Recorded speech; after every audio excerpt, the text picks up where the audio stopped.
જૂનાગઢના ભવનાથ મંદિરમાં વહીવટદાર મુકાયા છે. ભવનાથ મંદિરમાં હરિગિરી બાપુ નહીં રહી શકે. પ્રાંત અધિકારી ચરણસિંહ ગોહિલનું નિવેદન સામે આવી રહ્યું છે.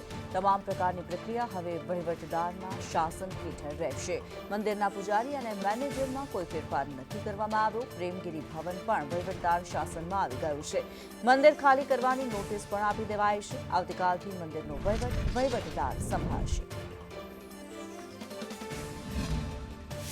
વહીવટ અમે સંભાળીએ છીએ. હાલ તો શ્રાવણ મહિનો ચાલી રહેલો છે, એટલે જે મંદિરમાં જે પૂજારીઓ છે એ મેનેજર આ બધા જે પોસ્ટ છે એ અમે રેગ્યુલર રાખીએ છીએ, જેથી કરીને હમણાં કોઈ પ્રકારનું શ્રાવણ મહિનામાં જે પૂજા દર્શન છે એને કોઈ અવરોધ ના થાય.